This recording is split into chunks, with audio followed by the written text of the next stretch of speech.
이 아이가 우리 도련님이란 말이오? 단돈 3냥의 장터에서 팔려가던 아이. 아무도 거들떠보지 않던 그 아이를 거둔 건 먹을 것도 변변찮던 가난한 과부였습니다. 그로부터 10년 뒤 대체 무슨 일이 벌어진 걸까요? 대박 야담TV의 이야기가 계속될 수 있도록 구독과 좋아요로 응원의 마음을 보태주세요. 자, 그럼 오늘도 감동적인 옛날 이야기 지금 바로 시작합니다.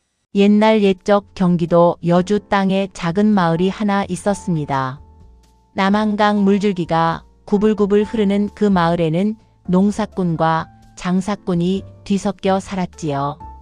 봄이면 강변에 버드나무가 실처럼 늘어지고 가을이면 황금빛 들판이 끝없이 펼쳐지는 아름다운 곳이었습니다. 여름 장마가 지나면 강물이 불어 논두렁이 잠기기도 했고 겨울이면 강 위로 살얼음이 깔려 아이들이 썰매를 타기도 했습니다. 사람 사는 냄새가 물씬 나는 그런 마을이었습니다. 그 마을 한쪽 끄트머리에 낡은 초가집이 하나 있었습니다. 지붕의 이형은 군데군데 헤어져 있었고 담벼락은 비가 올 때마다 조금씩 무너져 내렸습니다. 마당에는 작은 텃밭이 있었는데 파와 상추, 고추 몇 포기가 옹기종기 자라고 있었습니다. 장독대 옆에는 오래된 우물이 하나 있었고 그 우물가에 이른 아침마다 물을 깃는 여인이 있었습니다. 그 집에는 과부 하나가 홀로 살고 있었습니다. 김씨라 불리는 이 여인은 나이 32. 남편은 3년 전 역병에 걸려 세상을 떠났고 자식도 없이 홀로 남겨졌습니다. 작은 텃밭에서 나무를 가꾸고 삭바느질로 입에 풀칠을 하며 하루하루를 버텨나가는 신세였지요.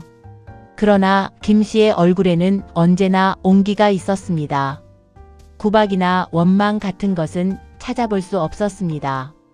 이른 아침에 우물물을 기르면서도 콧노래를 흥얼거렸고 밤늦도록 바늘을 놀리면서도 투덜거리지 않았습니다. 마을 사람들은 김씨를 두고 이렇게 수군거렸습니다. 저 과부 가진 건 아무것도 없어도 마음씨는 참 곱다니까. 그러게. 지 먹을 것도 없으면서 길가의 거지한테도 나눠준다잖아. 저런 사람이 복을 받아야 하는 건데 왜 저리 고생을 하는지. 그런 김씨가 어느 가을날 여주 장터에 나들이를 나갔습니다. 삭바느질로 번 돈 닷냥을 허리에 묶고 겨울 채비를 위한 솜을 사러 간 것이었지요. 그날 장터에서 김씨는 평생 잊지 못할 한 아이를 만나게 됩니다. 장터는 언제나처럼 시끌벅적했습니다. 생선 장수의 고함소리, 엿장수의 가위소리, 아이들의 웃음소리가 뒤섞였지요. 솜장수, 포목장수, 옹기장수까지. 사람들이 부대끼고 흥정하고 웃음을 주고받는 살아있는 장터였습니다. 김씨는 솜가게 앞에서 값을 흥정하다가 문득 이상한 느낌이 들어 뒤를 돌아보았습니다. 장터 한쪽 구석, 기둥에 낡은 새끼줄이 하나 묶여 있었습니다. 그리고 그 새끼줄에 묶인 채 웅크리고 앉은 아이가 하나 있었습니다. 나이는 7살쯤 되어 보였습니다. 헐벗은 옷은 때가 묻어 색을 알아볼 수 없었고 뺨에는 눈물 자국이 흙과 뒤섞여 굳어 있었습니다. 머리카락은 헝클어졌고 맨발은 갈라터져 있었습니다. 그런데 이상했습니다. 분명 남루하고 초라한 차림이었는데 아이의 눈빛만큼은 달랐습니다. 가을 하늘처럼 맑고 깊은 눈동자가 장터를 오가는 사람들을 조용히 바라보고 있었습니다. 겁에 질린 것 같으면서도 어딘가 꼿꼿한 기운이 느껴졌습니다. 짐승처럼 구석에 몰린 채로도 품위를 잃지 않는 눈빛이었습니다. 아이 곁에는 허름한 옷을 입은 중년 사내가 하나 앉아 있었습니다. 사내는 술을 마시며 지나가는 사람들에게 외쳤습니다.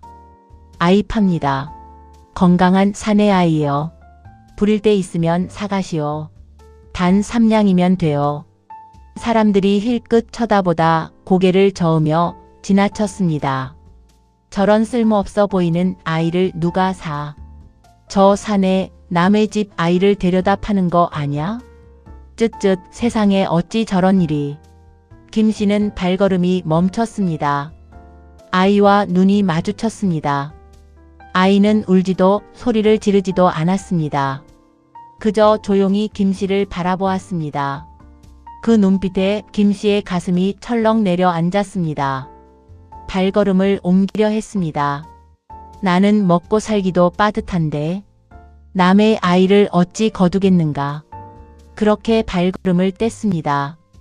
그런데 발이 떨어지지 않았습니다. 그때 장터 한쪽에서 팔을 팔던 늙은 할머니 하나가 김씨 옆으로 다가왔습니다. 할머니는 낮은 목소리로 속삭였습니다.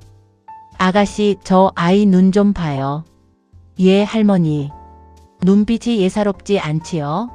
사람의 값어치는 입은 옷이 아니라 눈에 있는 법이요. 저 아이 눈빛을 보시오. 그 눈빛이 말하고 있잖소. 나를 지나치지 말아달라고.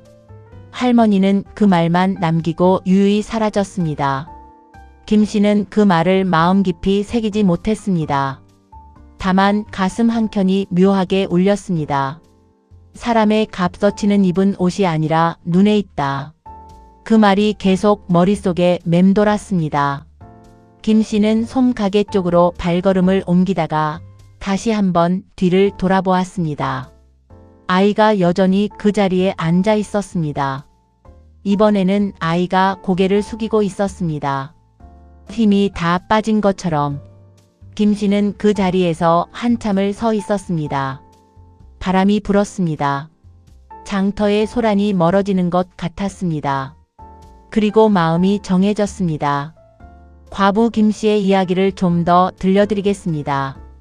김씨의 남편은 여주에서 작은 서당을 운영하던 훈장 출신이었습니다. 가난하지만 학식이 있는 사람이었고 김씨를 무척 아꼈습니다. 두 사람은 가난하지만 화목했습니다. 저녁마다 남편이 낭낭하게 책을 읽으면 김씨는 바느질을 하며 그 소리를 들었지요. 그런 남편이 30에 역병으로 세상을 떠나자 김씨는 하늘이 무너지는 것 같았지요. 자식이라도 있으면 덜 외로웠을 텐데 두 사람 사이에는 끝내 아이가 생기지 않았습니다. 시부모도 이미 세상을 떠난 후였고 친정 식구들은 먼 고을에 살았습니다. 김씨에게 남은 것은 낡은 초가집 하나와 텃밭 몇 평, 그리고 이웃들의 정뿐이었습니다. 이웃집 박 노인은 가끔 김씨의 집 지붕을 손봐 주었습니다. 맞은편 두부 장수 안악은 두부 한 모를 담 너머로 던져주곤 했지요. 김씨 밥은 먹었소? 예, 먹었습니다. 감사합니다. 혼자 사니까 끼니를 잘 못 챙기는 것 같아서. 저는 괜찮습니다. 어르신들이 걱정해 주시니 복도 넘칩니다. 그런 정을 받으며 김씨는 버텨나갔습니다. 삭바느질 솜씨가 좋아서 마을에서는 제법 수요가 있었습니다. 양반집 안악들이 혼수 바느질을 맡기기도 하고 장사꾼들이 옷 수선을 부탁하기도 했습니다. 하지만 벌이는 넉넉하지 않았습니다. 한 달 내내 바느질을 해봐야 쌀 2마를 살 돈이 고작이었지요. 그래도 김씨는 불평하지 않았습니다. 이만하면 살 수 있지요. 하늘이 버리진 않을 거야. 혼자 중얼거리며 바늘을 놀렸습니다. 그런 김씨에게 아이를 바라는 마음이 없었을까요? 있었습니다. 간절히 있었습니다. 밤마다 빈 방을 바라보며 눈물을 삼킨 적이 한두 번이 아니었습니다. 남편 제삿날마다 향을 피우고 조용히 빌었습니다. 당신 보고 싶소. 아이가 있었으면 얼마나 좋았을까. 하지만 그것은 이루어질 수 없는 바람이라 여기고 마음 깊숙이 묻어두었습니다. 이제 사내 아이 이야기를 해드리겠습니다. 한양에 이병조라는 대감이 있었습니다. 3대를 이어온 명문가 출신으로 벼슬은 형조 판서에 이르렀습니다. 어질고 강직한 인물로 백성들 사이에 덕망이 높았지요. 억울하게 옥살이를 하는 백성을 보면 직접 나서서 사정을 살폈고 뇌물을 바치는 자가 있으면 단호하게 물리쳤습니다. 그런 사람이었습니다. 이 대감에게는 7살 난 아들이 있었습니다. 이름은 이준. 태어날 때부터 총명하여 5살에 이미 천자문을 외웠고 어른들도 감탄하는 지혜를 가졌습니다. 어느 날 이 대감이 이준을 무릎에 앉히고 말했습니다. 이준아, 예, 아버지. 이 세상에서 가장 강한 것이 무엇인지 아느냐? 칼이요? 이 대감이 고개를 저었습니다. 돈이요? 다시 고개를 저었습니다. 그럼 무엇입니까? 사람의 마음이니라. 마음 하나가 나라를 세우기도 하고 마음 하나가 나라를 무너뜨리기도 한다. 내 마음을 바르게 가져라. 이준은 그 말을 새겼습니다. 그런데 이 대감에게 청천벽력 같은 일이 생겼습니다. 영모에 연루되었다는 고발이 들어온 것입니다. 사실 그것은 이 대감의 정적들이 꾸민 모함이었습니다.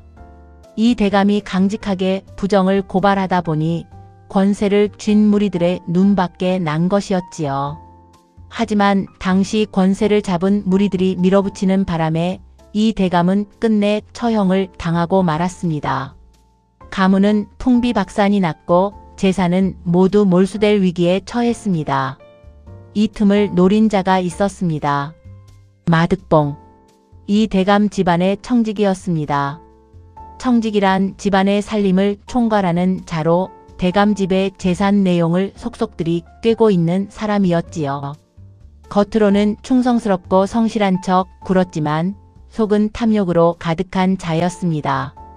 대감이 살아있는 동안에는 손도 못 댔던 재물들. 대감이 쓰러지자마자 그것들이 눈에 아른거렸습니다. 마득봉은 이 대감이 처형된 직후 재산 장부를 손에 넣고 금은 보화를 빼돌리기 시작했습니다. 논반문서, 집문서, 곡간의 곡식까지 그 모든 것을 자신의 것으로 만들었습니다. 손이 부들부들 떨렸지만 그것은 욕심에서 나온 떨림이었습니다. 그런데 문제가 있었습니다. 이준이 살아있다는 것이었습니다. 나중에 이 대감의 억울함이 밝혀지기라도 한다면 도련님이 모든 것을 되찾으러 올 것입니다. 그것이 두려웠습니다. 밤마다 이 대감의 얼굴이 꿈에 나타나는 것 같았습니다. 마득봉은 그 두려움을 지우고 싶었습니다. 마득봉은 신복 최구를 불렀습니다. 최구야. 예, 나으리. 저 아이를 한양에서 멀리 데려가라. 어떻게 하면 되겠습니까? 장터에 내다 팔면 되지. 아무도 모르는 곳으로 팔아버려라. 허나 도련님을요? 이제 도련님이 아니야. 역적의 자식이야. 어서 치워버려. 최구는 잠시 망설였습니다. 하지만 마득봉의 눈빛이 예사롭지 않았습니다. 알겠습니다, 나으리. 최구는 금형을 받고 어린 이준을 포대기에 싸서 경기도 여주 장터까지 끌고 간 것이었습니다. 그렇게 이준은 3냥짜리 아이로 장터 기둥에 묶이게 된 것이었습니다. 기폭제 솜 가게로 향하던 김씨의 발걸음이 멈추었습니다. 아이가 기둥에 묶인 채 먹지 못해서인지 고개를 꾸벅거리고 있었습니다. 최구는 아이에게는 눈길도 주지 않고 술을 들이켰습니다.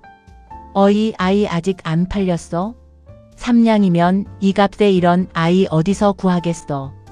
그래도 사람들은 지나쳤습니다. 그때 술 취한 사내 하나가 아이 앞으로 다가왔습니다. 이놈 힘은 쓸 수 있냐? 우리 집 일 시키게. 아이는 고개를 들어 사내를 바라보았습니다. 그리고 떨리는 목소리로 말했습니다.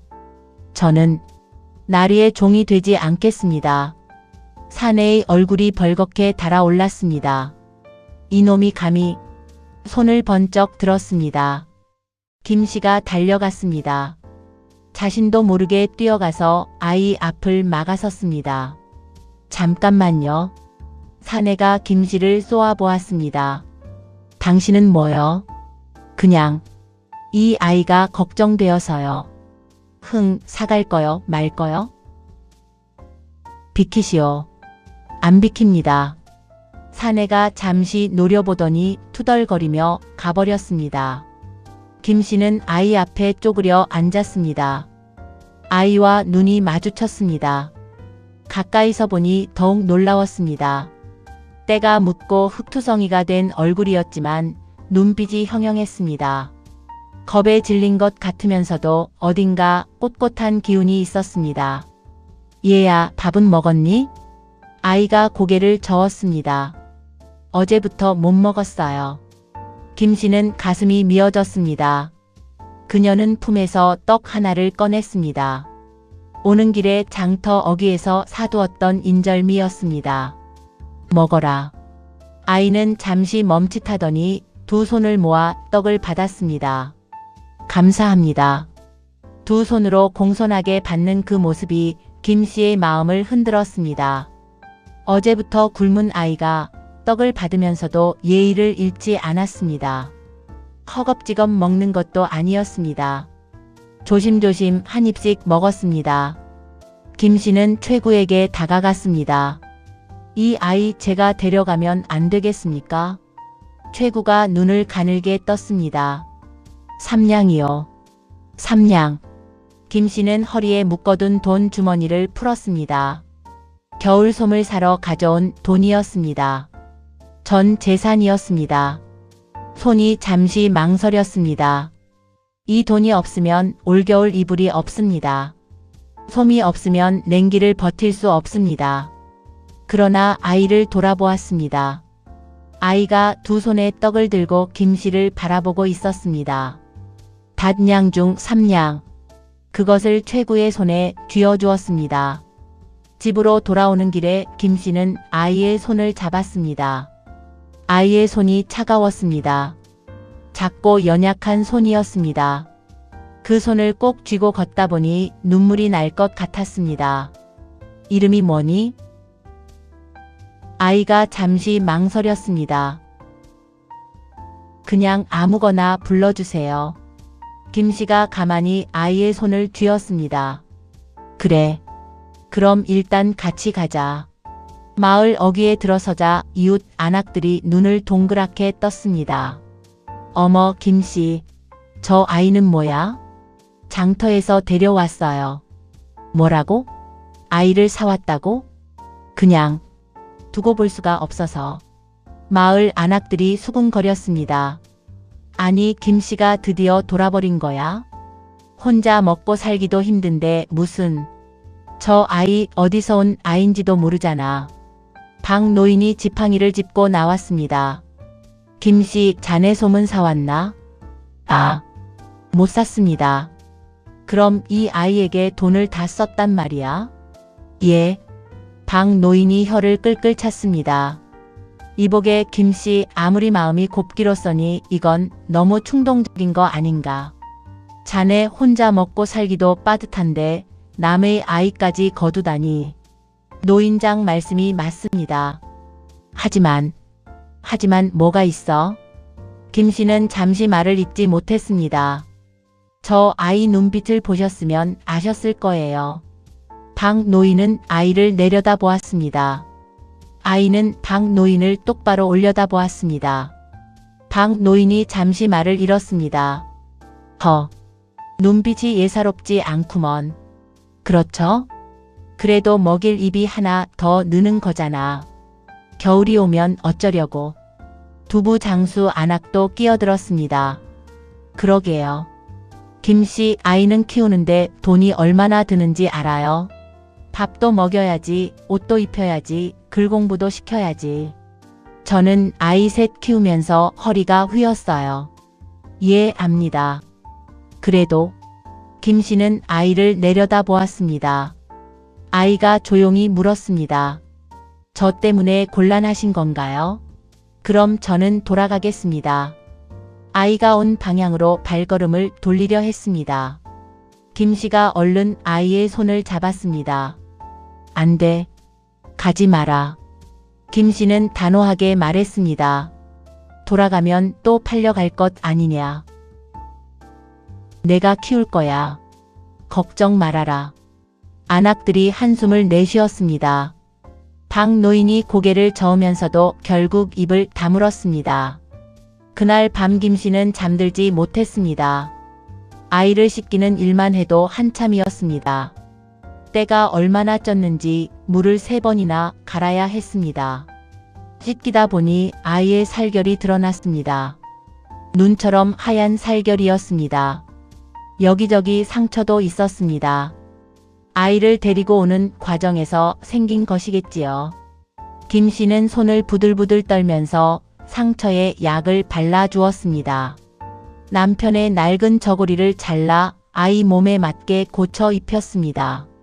아이는 조용히 앉아서 김씨가 하는 것을 바라보았습니다. 김씨가 작은 밥상을 차렸습니다. 보리쌀밥에 된장국이 전부였습니다. 아이는 두 손을 모으고 상 앞에 앉았습니다. 먹어라. 예, 어머니. 아이가 그 말을 꺼내는 순간 김씨의 눈에 눈물이 차올랐습니다. 어머니. 그 소리를 들어보고 싶었습니다.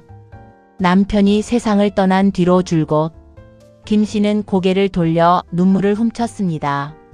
그리고 혼자 속으로 다짐했습니다. 이 아이가 내 아들이다. 무슨 일이 있어도 내가 지킨다. 그날 밤 이웃 박 노인의 집에서도 이야기가 오갔습니다. 저 과부 정말 어쩔 거야? 모르겠네. 그 눈빛이 범상치 않긴 했는데 뭘 범상치 않아. 이름도 모르는 남의 아이를 덜컥 사왔으니. 그러나 마을 사람들은 잠시 후 고개를 끄덕였습니다. 그래도 저 과부라면 해낼 수도 있겠어. 마음이 사람 마음이 아니거든. 한편 여주 장터. 최구는 삼냥을 쥐고 흐뭇한 표정으로 돌아섰습니다. 그러다 멈칫했습니다. 아이를 산 여자. 이 근처 사람 같던데. 그는 잠시 생각하다가 고개를 저었습니다. 어차피 돈도 없는 과부 같던데. 뭐가 되겠어. 됐다. 최구는 돈 주머니를 품에 쑤셔 넣고 장터를 떠났습니다. 하지만 그 선택이 훗날 마득봉과 최구 모두에게 어떤 화를 불러올지 그때는 아무도 몰랐습니다. 아이는 사흘 동안 말을 거의 하지 않았습니다. 밥을 먹고 마당을 바라보고 가끔 텃밭고랑 사이를 걸었습니다. 김씨는 억지로 말을 시키지 않았습니다. 그냥 곁에 있어 주었습니다. 바느질을 하면서 콧노래를 흥얼거렸고 밥을 차리면서 배고프지? 라고 물었습니다. 아이는 천천히 마음을 열어갔습니다. 나흘째 되던 날 아침이었습니다. 김씨가 바느질을 하고 있는데 아이가 다가와 무릎을 꿇고 두 손을 모았습니다. 어머니, 왜? 저를 데려와 주셔서 감사합니다. 김씨는 바느질을 멈추었습니다. 이름이 뭐니? 아이가 잠시 망설였습니다. 복동이라고 불러주세요. 진짜 이름은 말할 수 없었던 것이겠지요. 이주는 어린 나이였지만 자신이 쫓기는 몸임을 본능적으로 알고 있었습니다. 아버지가 끌려가던 날 밤 어머니가 울면서 속삭였습니다. 이름을 감춰라. 절대로 이준이라 하면 안 된다. 김씨는 고개를 끄덕였습니다. 그래. 복동아. 예. 나는 내 어미가 될 것이다. 알겠니? 예, 어머니.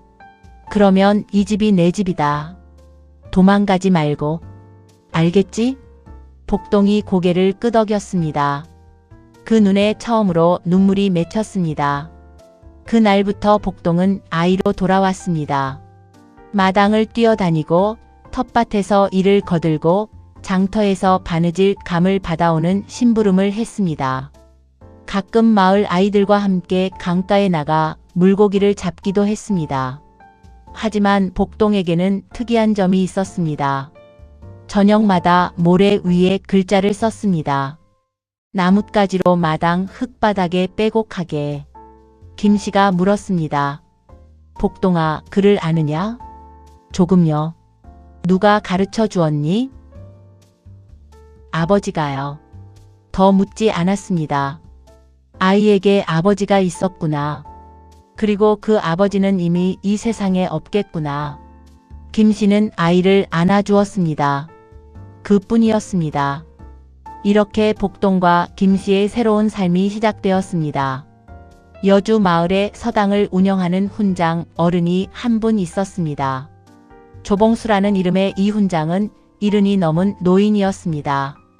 흰 수염이 무릎까지 내려왔고 눈은 흐릿해 보였지만 아무것도 놓치지 않았습니다.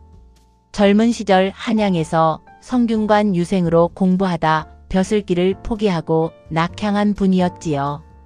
왜 벼슬을 포기했느냐고 물으면 훈장은 늘 이렇게 말했습니다. 벼슬보다 글 가르치는 것이 더 값진 일이요. 씨앗 하나가 10명의 사람을 살리는 법이니. 복동이 마을에 온 지 한 달쯤 지났을 때였습니다. 서당 앞을 지나가던 복동이 멈추어 섰습니다. 문 틈새로 서당 안을 들여다보았습니다. 훈장이 학동들에게 논어를 가르치고 있었습니다. 하기 시습지면 불력 여로와. 복동이 나직이 따라 읊었습니다. 불력 여로와. 훈장의 귀가 쫑긋 섰습니다. 밖을 내다보았습니다. 문 앞에 낯선 아이가 서 있었습니다. 누구냐? 죄송합니다. 소리를 들어보고 싶어서요. 들어와 보거라. 복동이 조심스럽게 서당 안으로 들어섰습니다. 학동들이 힐끗거렸습니다. 누더기 차림의 낯선 아이를 보며 수군거렸습니다. 쟤 뭐야? 장터 과부 집에 들어온 아이래. 훈장은 복동을 가만히 바라보았습니다. 그리고 물었습니다. 하기 시습지면 불력 여로와. 이 말의 뜻을 아느냐? 복동이 대답했습니다. 배우고 때에 맞춰 익히면 또한 기쁘지 아니한가. 입니다. 그 다음은 유붕자원 박내면 불력 낳고와. 벗이 있어 먼 곳에서 찾아오면 또한 즐겁지 아니한가. 그 다음도 아느냐? 인부지 이브론이면 불력 군자호와. 남이 알아주지 않아도 성내지 않으면 또한 군자가 아니겠는가. 서당 안이 조용해졌습니다. 학동들도 놀라 입을 벌렸습니다. 훈장이 천천히 일어나 복동 앞으로 다가왔습니다. 무릎을 굽혀 복동의 눈을 들여다보았습니다. 그리고 나직이 중얼거렸습니다. 이 눈빛은. 훈장은 이름을 물었습니다. 복동이라 하옵니다. 복동. 어미는? 장터 과부 어머니가 있습니다. 그 전에는? 복동이 잠시 침묵했습니다. 훈장은 더 묻지 않았습니다. 대신 이렇게 말했습니다. 복동아. 예. 오늘부터 이 서당에 나오너라. 하지만 저는 돈이 없습니다. 돈은 필요 없다. 너 같은 아이에게 글을 가르치는 것은 훈장의 의무이니라. 그날 저녁 훈장이 김 씨를 찾아왔습니다. 과부대. 어르신 어인일로. 복동이를 내 서당에 보내주시오. 예? 하지만 저는 원래 돈 이야기는 꺼내지도 마시오. 저 아이는 글을 배워야 하오. 반드시. 훈장은 낮은 목소리로 말을 이었습니다. 과부댁 한 가지만 말해두겠소. 예. 저 아이는 보통 아이가 아니요. 누가 뭐래도 무슨 일이 있어도 저 아이를 지키시오. 사람의 씨앗은 감출 수 없는 법이요. 언젠가 그 씨앗이 싹을 틔울 것이니.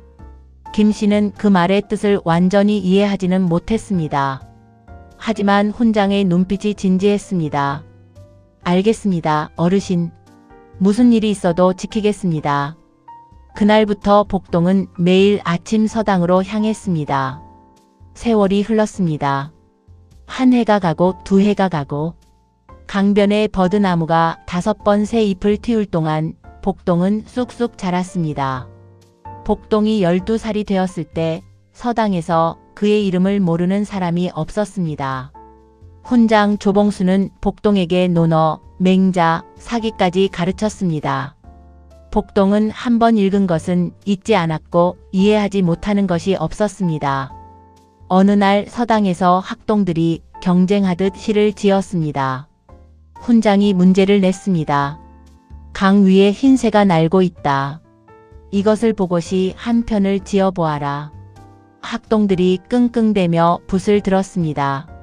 흰새가 강 위를 날아가니 날개가 희고 빠르구나. 복동은 잠시 생각하더니 단숨에 써 내려갔습니다. 흰새 한 마리 강심을 가른다. 날개 끝에 물빛이 묻어 하늘과 강이 하나가 된다. 나는 어느 쪽이냐 묻지 마라. 물 위를 걷고 하늘을 헤엄치는 것이 자유가 아니더냐. 훈장이 그 글을 읽고 오래도록 말이 없었습니다. 학동 중 하나가 투덜거렸습니다. 저 아이는 원래 출신이 어딘지도 모르잖아요. 장터 과부가 사온 아이라고요. 맞아. 성도 없는 아이가 뭘. 복동은 그 말에 아무런 반응도 보이지 않았습니다. 훈장이 말했습니다. 시에 가치는 짓는 자의 신분에 있지 않다. 이 시를 보아라. 뭐가 보이느냐? 학동들이 대답하지 못했습니다. 훈장이 나지막이 말했습니다. 자유를 아는 자의 마음이 보인다. 그것이 시의 진짜 품격이니라. 그 일이 있고 나서 마을 사람들 사이에 복동의 소문이 퍼지기 시작했습니다. 장터 과부집 아이 있잖아. 그 애가 천재래. 정말? 그 아이? 훈장 어른이 30년 가르치면서 저런 아이는 처음이라고 했대. 이듬해 봄 여주 골 관아에서 글짓기 대회를 열었습니다. 어린 학동들을 대상으로 한 시험이었습니다. 김 씨는 복동에게 물었습니다. 복동아, 나가보겠니? 제가 나가도 될까요? 왜 안 되겠니? 어머니, 저는 성이 없는데요. 김 씨가 잠시 생각했습니다. 그럼 내 성을 써라. 김복동으로 나가거라.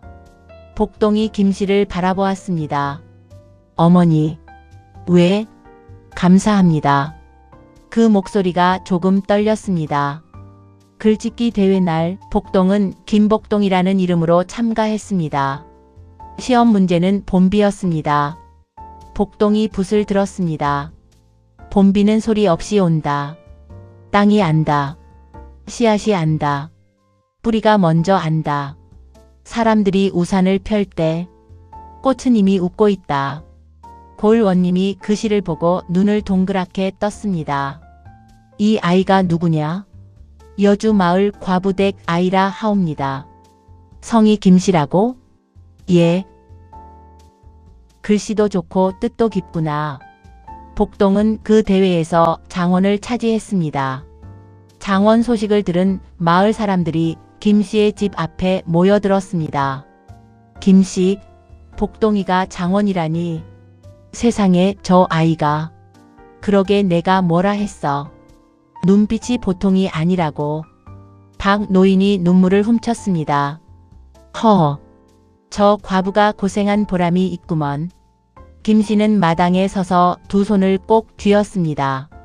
눈시울이 붉어졌습니다. 잘했다, 복동아. 어머니 괜찮으세요? 응. 그냥 눈에 뭐가 들어가서. 복동이 빙긋 웃었습니다.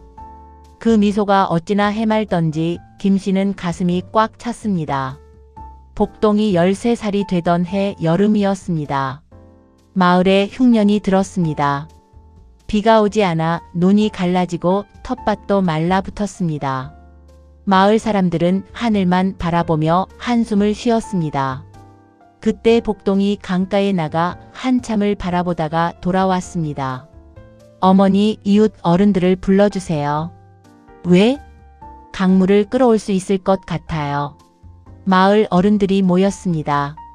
복동이 나뭇가지로 땅바닥에 그림을 그렸습니다. 여기에 도랑을 파면 강물이 논까지 흘러올 수 있습니다. 경사가 완만하니까 물이 자연히 따라옵니다. 박 노인이 들여다보았습니다. 허, 이 아이가 어디서 이런 걸 배웠어?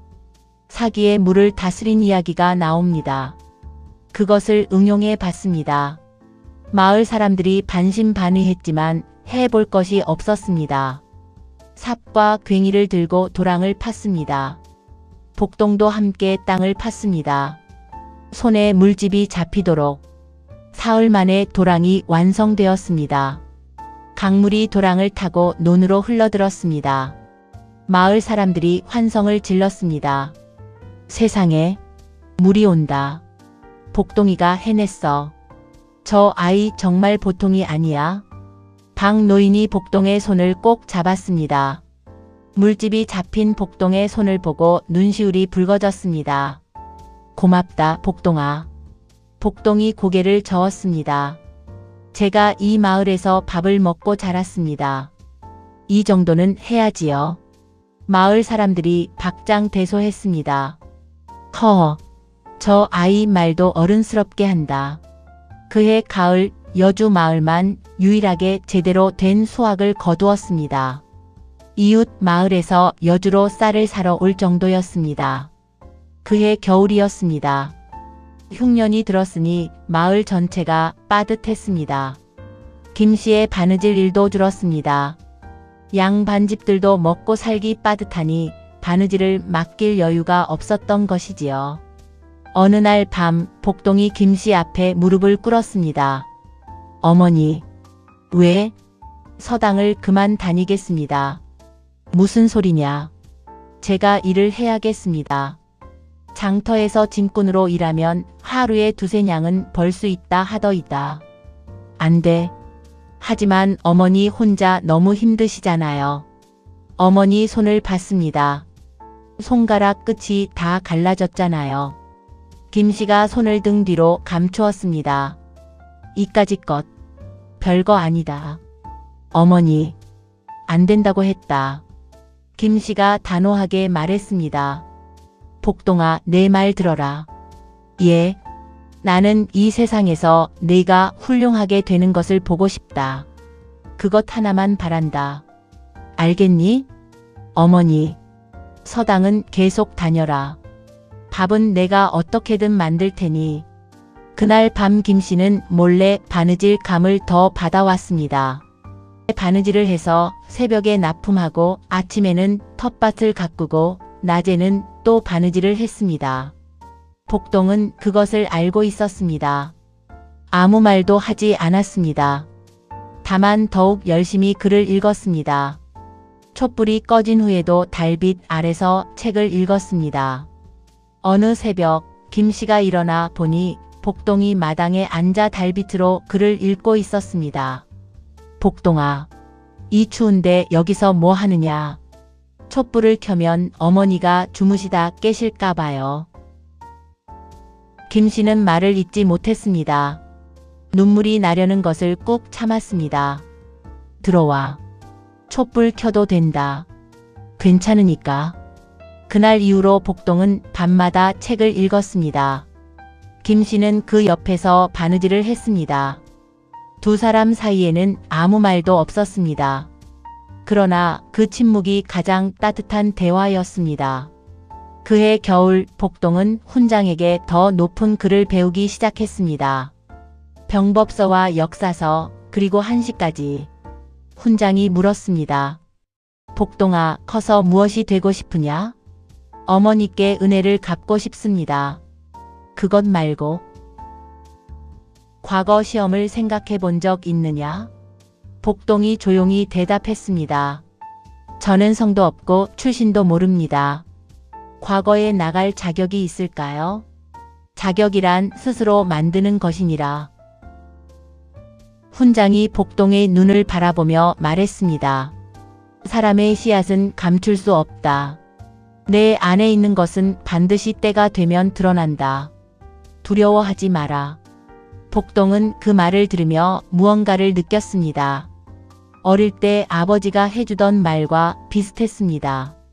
아버지. 기억 속에서 아버지의 얼굴이 흔들렸습니다. 이 대감. 자신을 무릎에 앉히고 논어를 읽어주던 아버지. 복동은 이를 악물었습니다. 반드시 때가 온다. 중간점 4,800만 5,200. 복동이 16살이 되던 봄이었습니다. 여주 고을에 과거 시험을 준비하는 학동들을 위한 모의고사가 열렸습니다. 고을 원님이 주관하는 행사로 성적 우수자는 한양 성균관에 추천서를 써주는 자리였습니다. 훈장이 복동을 불렀습니다. 복동아, 이번 시험에 나가거라. 하지만 저는 정식으로 등록된 유생이 아닙니다. 내가 추천인이 되어주겠다.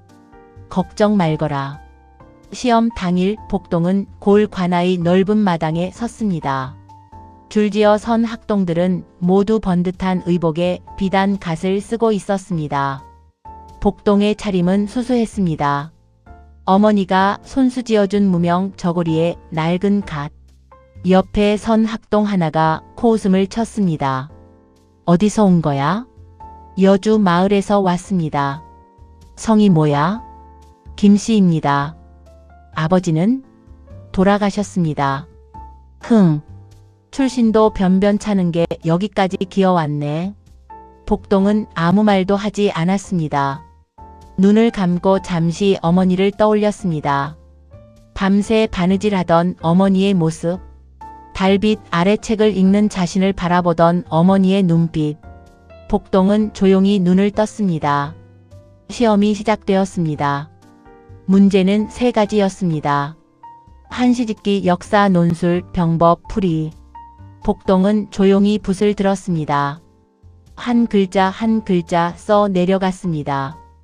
결과는 압도적이었습니다. 3문제 모두에서 복동의 답안이 가장 높은 점수를 받았습니다. 원님이 직접 복동의 답안지를 들고 감탄했습니다. 쓴 자가 누구냐? 여주 마을 김복동이라 하옵니다. 16이라고? 예. 어디서 배웠느냐? 조봉수 훈장 어른께 배웠습니다. 원님이 조봉수 훈장을 바라보았습니다. 훈장이 허리를 숙였습니다. 대단한 아이를 기르셨고요. 아이가 대단한 것이지 제가 대단한 것이 아닙니다. 마을로 돌아오는 길에 복동은 혼자 걸었습니다.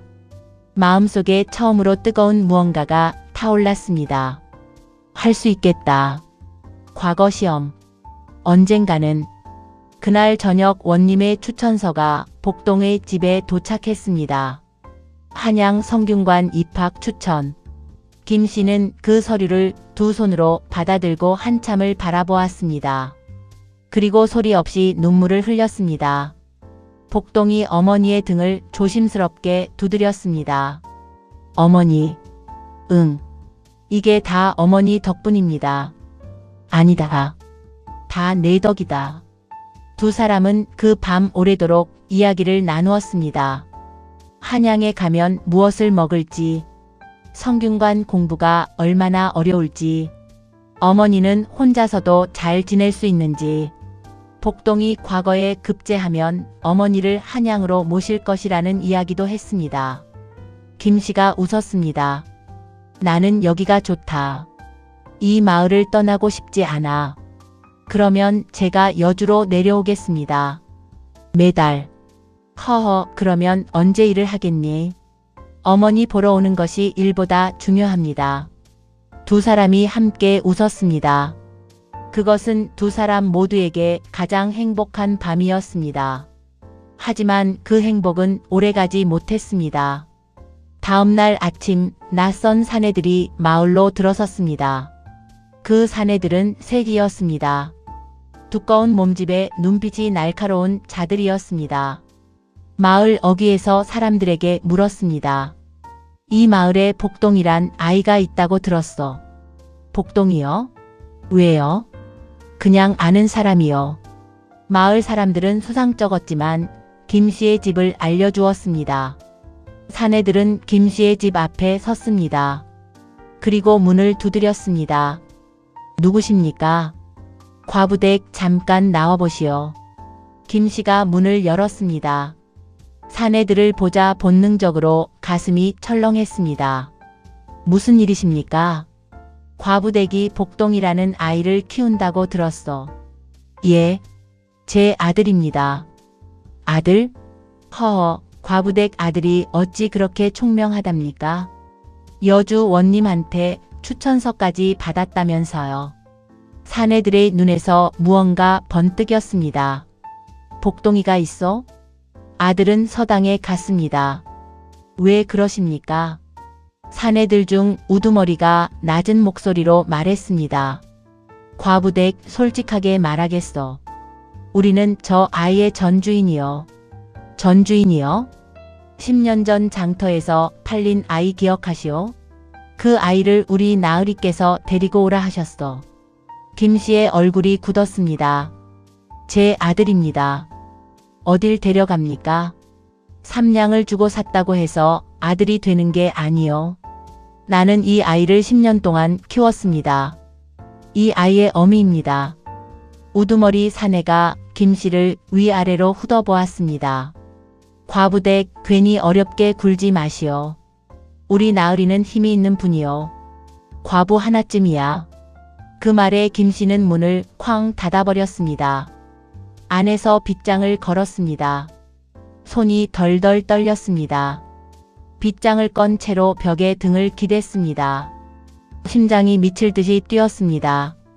그 사내들이 한양의 마득봉이 보낸 자들이라는 것을 김 씨는 알지 못했습니다.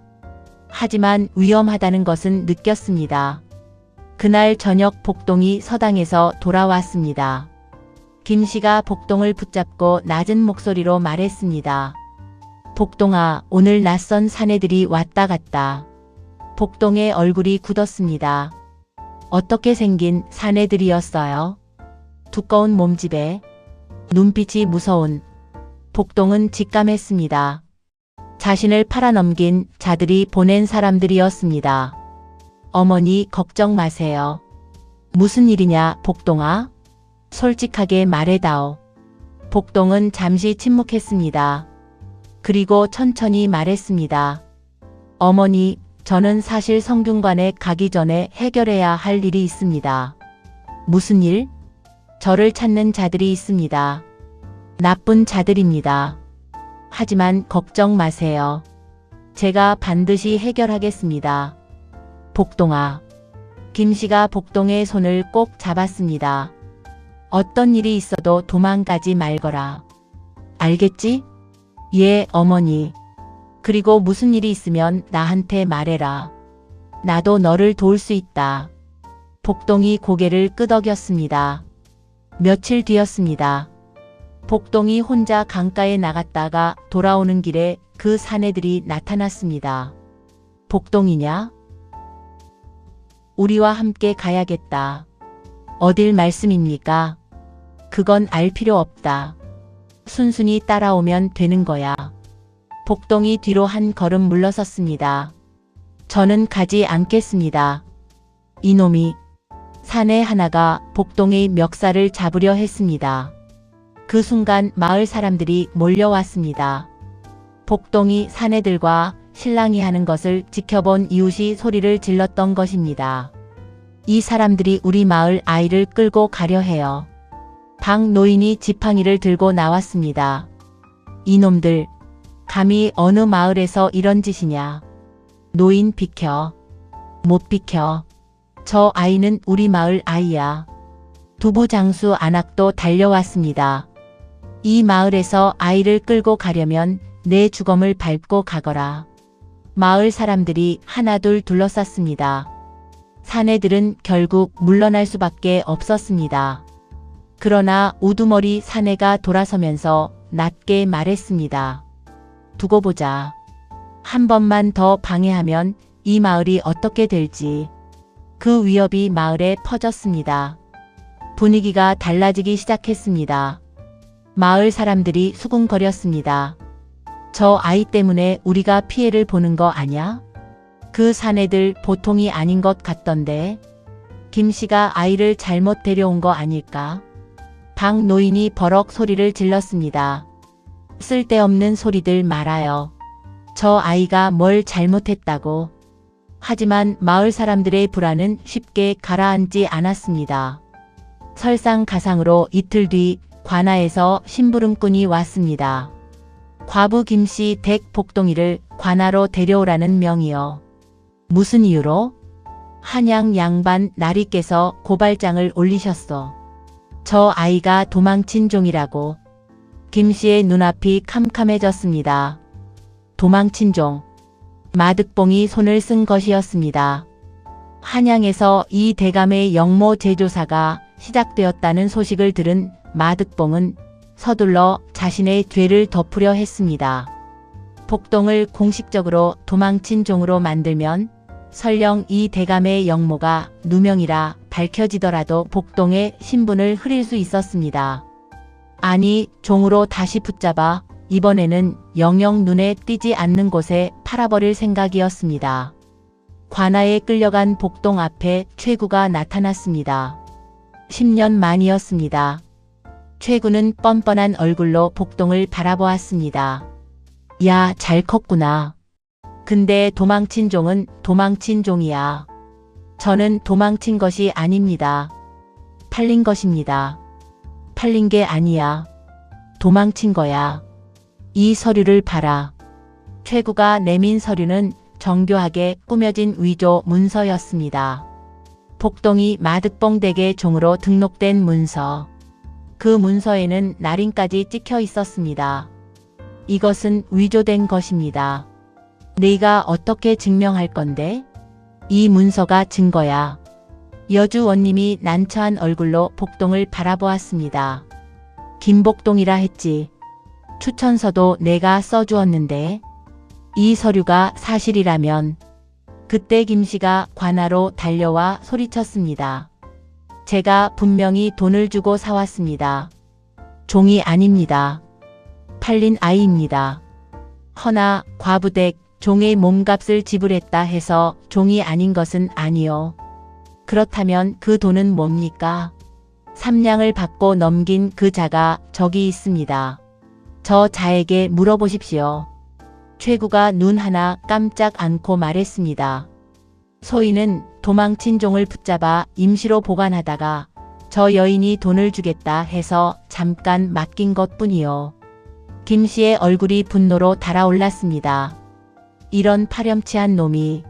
그 아이가 기둥에 묶여 팔리고 있었잖아요. 저 여인이 흥분하여 거짓말을 하고 있습니다. 원님이 고개를 저었습니다. 나로서는 한양에서 올라온 서류를 무시할 수 없어. 아이를 데려가도록 허락하겠어. 안 됩니다. 김씨가 앞을 막아섰습니다. 이 아이는 제 아들입니다. 누구도 데려갈 수 없습니다. 최구가 비웃었습니다. 과부 주제에 감히. 비켜. 그 말이 끝나는 순간 복동이 조용히 말했습니다. 어머니, 제가 갑니다. 복동아, 걱정 마세요. 반드시 돌아올 테니. 복동이 김씨의 손을 꼭 쥐었습니다. 차갑고 떨리는 어머니의 손이었습니다. 어머니, 잊지 마세요. 저는 어머니 아들입니다. 그것은 아무도 빼앗을 수 없습니다. 그리고 복동은 최구를 따라 나섰습니다. 김씨는 그 자리에서 주저앉았습니다. 마을 사람들이 달려와 안아주었습니다. 박 노인이 주먹을 쥐고 외쳤습니다. 이놈들, 이 일을 그냥 두지 않겠어. 그러나 최구는 돌아보지 않았습니다. 그날 밤 칠흑같이 어두운 하늘에서 장대비가 쏟아졌습니다. 번개가 하늘을 갈랐고 천둥 소리가 산을 뒤흔들었습니다. 김씨는 빈방에 홀로 앉아 복동이 쓰던 서책을 끌어안았습니다. 눈물이 쏟아졌습니다. 복동이 달빛 아래서 읽던 책. 표지가 손때로 반들반들했습니다. 반드시 돌아온다고 했다. 이 아이는 내 아들이다. 그 어떤 것도 막을 수 없다. 김씨는 입술을 꽉 깨물었습니다. 한편 최구는 복동을 이끌고 한양으로 향하는 길에 어느 주막에서 하룻밤을 묵었습니다. 복동은 묶인 채 주막 한쪽에 앉아 있었습니다. 마음속으로 조용히 생각을 정리했습니다. 당황하지 마라. 지금 당장은 따를 수밖에 없다. 하지만 반드시 기회가 온다. 그때 주막에 낯선 손님이 들어섰습니다. 허름한 옷차림의 중년 사내. 그러나 눈빛이 예사롭지 않았습니다. 움직임도 예사롭지 않았습니다. 걷는 걸음이 조용하고 빠르며 낭비가 없었습니다. 사내는 최구 옆 자리에 앉아 술을 시켰습니다.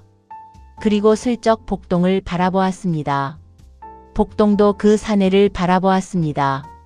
두 사람의 눈이 마주쳤습니다. 사내가 아주 살짝 고개를 끄덕였습니다. 복동은 그 눈빛에서 무언가를 느꼈습니다. 적이 아니다. 최구가 술에 취해 잠든 새벽 무렵 그 사내가 복동 곁으로 다가왔습니다. 어린 친구, 내 이름은 박상현이요. 한양에서 왔어. 이 대감의 영모 사건을 재조사하라는 밀명을 받고 내려온 암행어사요. 복동의 눈이 커졌습니다. 아버지의 사건을요? 그 말이 나오는 순간 사내가 멈추었습니다. 지금 아버지라고 했어? 복동은 입을 다물었습니다. 이미 늦었습니다. 암행어사 박상현이 복동 앞에 무릎을 꿇었습니다. 또 도련님이십니까? 복동이 굳은 얼굴로 고개를 돌렸습니다. 저는 여주 과부의 아들 복동입니다. 도련님, 저는 이 대감 어른의 오랜 지인이었습니다. 도련님 얼굴을 어찌 모르겠습니까? 이목구비가 똑 닮으셨습니다. 복동은 오랫동안 침묵했습니다. 이 대감 어른의 억울함이 밝혀지고 있습니다. 전하께서 직접 재조사를 명하셨습니다. 하지만 마득봉이 증거를 인멸하고 있습니다. 도련님을 찾아야만 했습니다. 복동의 눈에 무언가가 지나갔습니다. 아버지. 어린 시절 무릎에 앉혀 책을 읽어주던 아버지. 억울하게 죽어간 아버지. 복동은 이를 악물었습니다.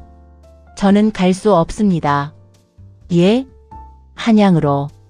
아직 갈 수 없습니다. 왜 그렇습니까? 전하가 기다리십니다. 어머니가 있습니다. 어머니요? 저를 키워준 분입니다. 그분을 두고 저 혼자 갈 수 없습니다. 도련님, 지금 그것을 따질 때가 아닙니다. 시간이 없습니다. 저에게 어머니는 시간보다 중요합니다. 박상현이 한숨을 쉬었습니다. 도련님, 마득봉이 이미 손을 쓰기 시작했습니다. 그 말이 끝나는 순간 주막 밖에서 소란이 들렸습니다. 쿵쿵쿵. 말발굽 소리가 가까워졌습니다. 박상현의 얼굴이 굳었습니다. 마득봉의 사람들이요. 누군가 우리를 따라온 것 같습니다. 어서. 박상현이 복동을 이끌고 주막 뒷문으로 빠져나가려 했습니다. 그 순간 마득봉의 부하들이 들이닥쳤습니다. 저기 있다. 어둠 속에서 달아나려 했지만 복동이 진흙탕에 발이 걸렸습니다. 박상현이 복동을 감싸려다 부하들에게 붙잡혔습니다. 복동은 다시 붙잡혔습니다. 박상현은 끌려가며 외쳤습니다. 도련님, 포기하지 마시오. 진실은 반드시 드러납니다. 그 목소리가 빗속에 사라졌습니다. 복동은 홀로 남았습니다. 아무것도 없었습니다. 어머니도 없고 훈장도 없고 이제 자신을 도우려던 암행어사도 사라졌습니다. 비가 쏟아졌습니다. 복동은 진흙탕에 무릎을 꿇은 채 하늘을 올려다보았습니다. 아버지. 그 한마디가 입에서 나왔습니다. 눈물이 빗물에 섞였습니다. 영혼의 어두운 밤 6800만 7300. 복동은 마득봉의 사람들에게 끌려 한양으로 향했습니다. 길 위에서 밤을 보냈습니다. 손이 묶인 채 창고 한켠에 갇혔습니다. 복동은 그 어둠 속에서 오랫동안 앉아 있었습니다. 모든 것을 잃은 것 같았습니다. 성균관 추천서도, 어머니도, 암행어사도, 그리고 자신의 이름도. 이준. 자신의 진짜 이름을 16해 만에 마음속으로 소리내어 불러보았습니다. 이준. 아버지가 지어준 이름이었습니다. 물 흐를 준. 물처럼 막힘없이 흐르라는 뜻이었습니다. 그런데 지금 자신은 이렇게 막혀 있었습니다. 복동은 눈을 감았습니다. 마음속으로 여러 사람의 목소리가 들려왔습니다. 장터 할머니의 목소리. 사람의 값어치는 입은 옷이 아니라 눈에 있는 법이요. 훈장의 목소리. 사람의 씨앗은 감출 수 없다. 내 안에 있는 것은 반드시 때가 되면 드러난다. 어머니의 목소리. 나는 이 세상에서 네가 훌륭하게 되는 것을 보고 싶다. 그리고 아버지의 목소리. 이 세상에서 가장 강한 것은 칼도 돈도 아니다. 사람의 마음이니라. 복동은 눈을 떴습니다. 씨앗. 훈장이 했던 말이었습니다. 사람의 씨앗은 감출 수 없다. 그 말이 갑자기 다르게 들렸습니다. 나는 이 대감의 아들이다. 그 사실은 감출 수 없다. 아무리 종이라 불려도 아무리 이름을 바꿔도. 그리고 또 하나. 어머니 김씨가 나를 키웠다는 것도 사실이다. 그 사랑도 감출 수 없다. 복동은 주먹을 쥐었습니다. 두 가지 모두 지켜야 한다. 아버지의 억울함도, 어머니의 은혜도. 그때 문득 생각났습니다. 이 대감이 처형되던 날, 아버지는 복동을 방으로 불러 무언가를 손에 쥐어주었습니다. 이것을 잘 간직해라. 절대 잃어버리면 안 된다. 어린 복동은 그것을 품에 넣었습니다. 마득봉의 사람들에게 끌려가던 날에도, 장터에서 팔리던 날에도, 김씨의 집에 들어오던 날에도 16해 동안 단 한 번도 잃어버리지 않았습니다. 여전히 그것은 복동의 가장 깊숙한 품속에 있었습니다. 작은 옥패 하나. 이 대감 집안의 문장이 새겨진 옥패. 그것은 신분을 증명하는 유일한 물건이었습니다. 복동은 옷 안쪽 깊이 손을 넣었습니다. 거기 있었습니다. 차갑고 단단한 옥패. 복동은 그것을 손 안에 꽉 쥐었습니다. 아직 끝이 아니다. 그 순간 창고 밖에서 소리가 들렸습니다. 조심스러운 발소리. 그리고 나지막한 목소리. 도련님, 저요. 박상현이었습니다. 탈출에 성공한 것이었습니다. 살아계셨군요. 쉿, 조용히. 시간이 없어. 지금 당장 움직여야 하오. 어디로 갑니까? 한양 경복궁으로. 전하를 만나야 하오. 복동이 고개를 끄덕였습니다. 알겠습니다. 어머니에게 먼저 사람을 보내주십시오. 약속하겠어. 복동은 어둠 속에서 일어났습니다. 산막 진입 7,300만 7,500. 박상현과 복동은 밤새 달렸습니다. 한양으로 향하는 길. 새벽빛이 가늘게 퍼질 무렵 박상현이 말했습니다. 도련님, 신분을 증명할 것이 있어? 복동이 옥패를 꺼냈습니다. 박상현이 그것을 보는 순간 눈이 붉어졌습니다. 이 대감 어른의 옥패. 손이 떨렸습니다. 도련님, 이것이면 됩니다. 이것이면 모든 것이 가능합니다.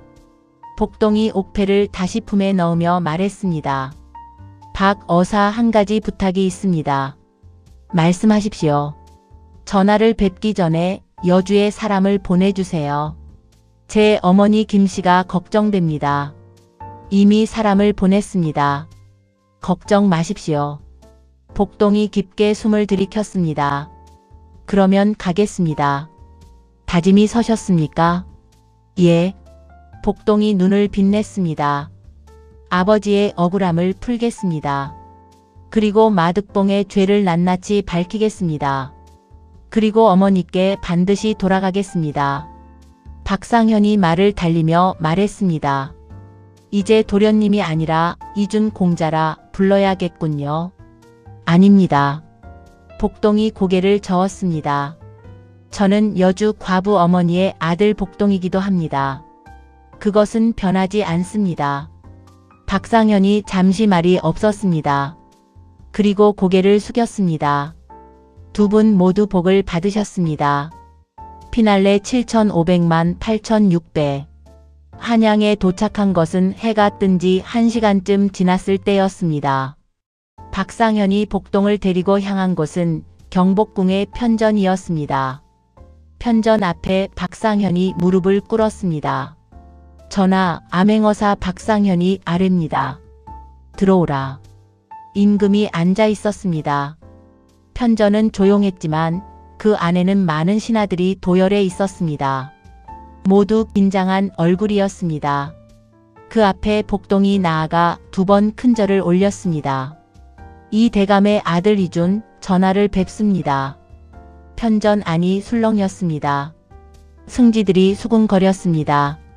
저 아이가 이 대감의 아드님이라고? 역적으로 몰린 이 대감이 살아있었단 말이냐? 임금이 천천히 일어나 복동에게로 걸어왔습니다.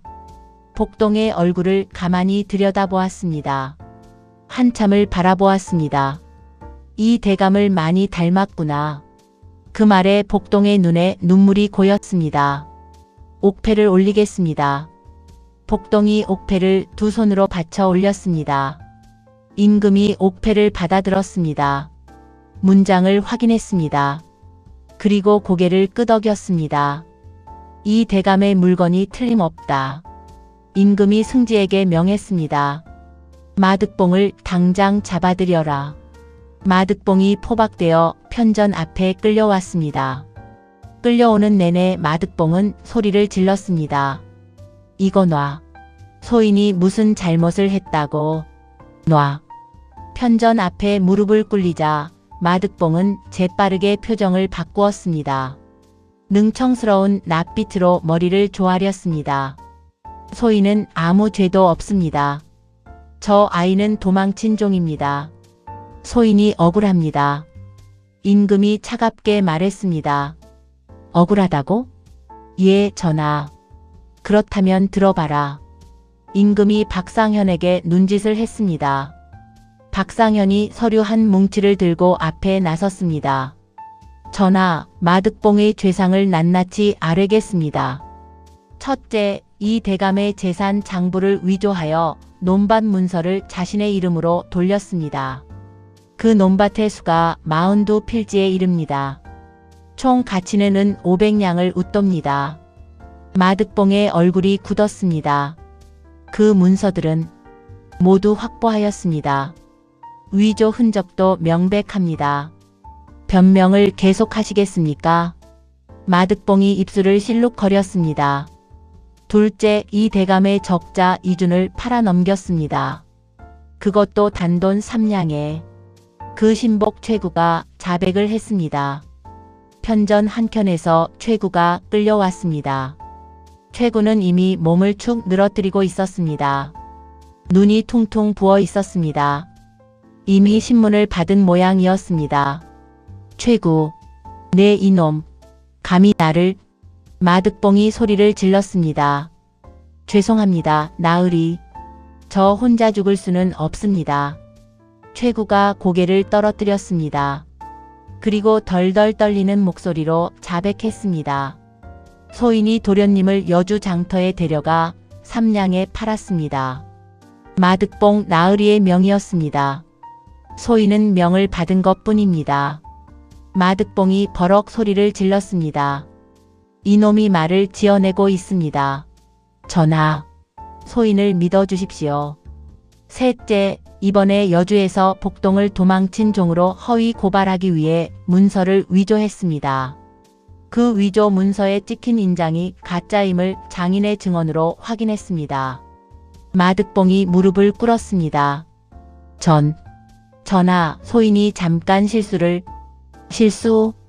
임금의 눈빛이 싸늘해졌습니다. 어린 아이를 팔아넘기고 남의 재산을 훔치고 억울한 자를 더 억울하게 만든 것이 실수냐?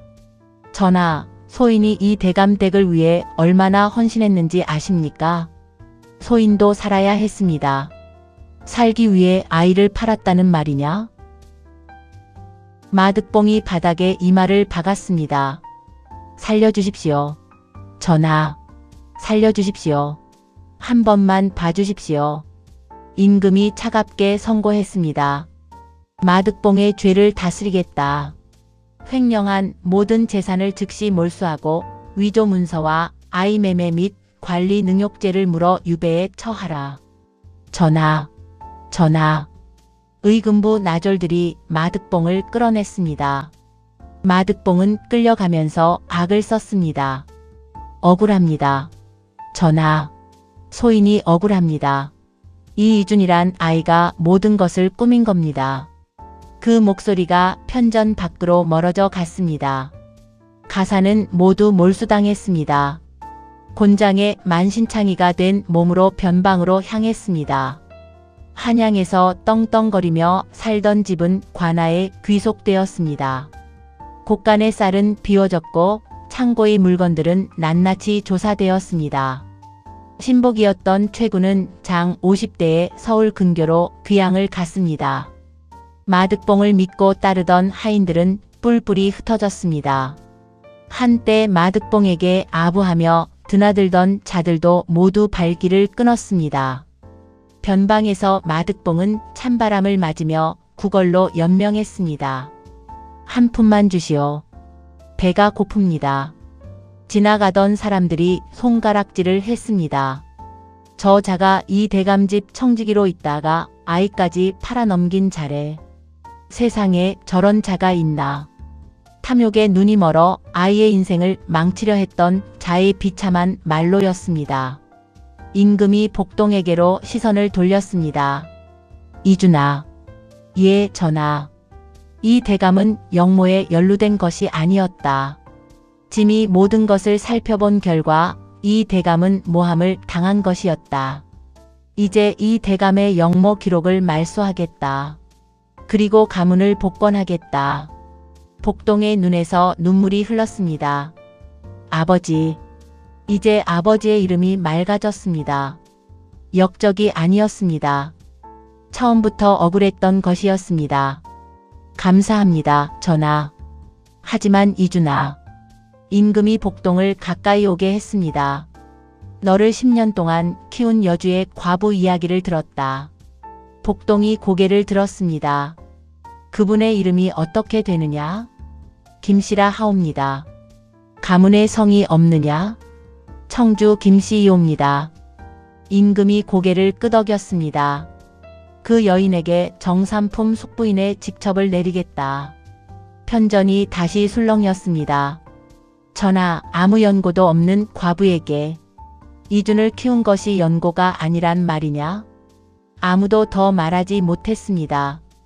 임금이 말을 이었습니다. 그 여인이 없었다면 이준은 영영종으로 사라졌을 것이다. 그 은혜는 나라가 갚아야 하느니라. 한편 여주에서는 김씨가 박상현이 보낸 사람들로부터 소식을 들었습니다. 복동이가 무사하다고요? 예, 부인. 지금 한양 궁궐에서 전하를 뵙고 계십니다. 김씨는 그 자리에서 주저앉았습니다. 무사하구나. 무사해. 눈물이 쏟아졌습니다. 주저앉은 채로 한참을 울었습니다. 마을 사람들이 몰려왔습니다. 김씨 무슨 일이야? 복동이가. 대감집 도련님이래요. 마을이 발칵 뒤집혔습니다. 뭐라고? 그 아이가? 세상에. 역시 눈빛이 범상치 않더니 박 노인이 눈물을 닦으며 말했습니다. 허. 네, 그럴 줄 알았어. 그 눈빛을 봤을 때부터. 두부 장수 안하기 김씨를 붙잡고 함께 울었습니다. 김씨 잘됐다. 정말 잘됐어. 당신이 얼마나 고생했는데. 저는 고생이 아니었습니다. 아들을 키운 것인데요. 며칠 뒤 한양에서 관원이 내려왔습니다. 김씨 앞에 무릎을 꿇고 임금의 서신을 낭독했습니다. 청주 김씨에게 정삼품 숙부인의 직첩을 내린다. 김씨는 멍하니 서 있었습니다. 이해가 되지 않았습니다. 그때 뒤에서 목소리가 들렸습니다. 어머니. 복동이었습니다. 김씨가 고개를 돌렸습니다. 복동이 서 있었습니다. 반듯한 도포를 입고 갓을 쓴 모습이었습니다. 달라진 옷차림이었지만 눈빛은 여전히 그대로였습니다. 가을 하늘처럼 맑고 깊은 복동아. 예, 어머니. 김씨가 달려가 복동을 안았습니다. 복동이 어머니를 꼭 안았습니다. 무사했구나. 예. 다치지 않았지? 예, 어머니. 밥은 먹었니? 예, 어머니. 한참을 그렇게 서 있었습니다. 마을 사람들이 빙 둘러서서 바라보았습니다. 아무도 말하지 않았습니다. 눈물을 훔치는 소리만 여기저기서 들렸습니다. 마지막 이미지 8600만 8800.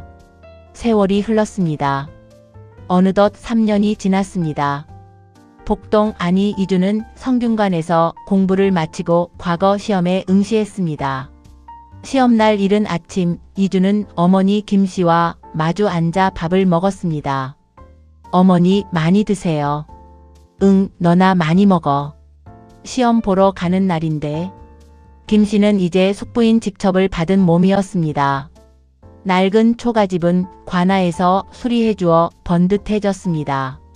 새 옷을 입었지만 김씨는 여전히 텃밭을 가꾸고 바느질을 즐겼습니다. 이제는 삭바느질이 아니었습니다. 그냥 손이 심심하면 하는 바느질이었습니다. 그리고 그것이 더 즐거웠습니다. 어머니, 저 잘할 수 있겠지요? 응, 잘할 수 있어. 혹시라도 못하면요?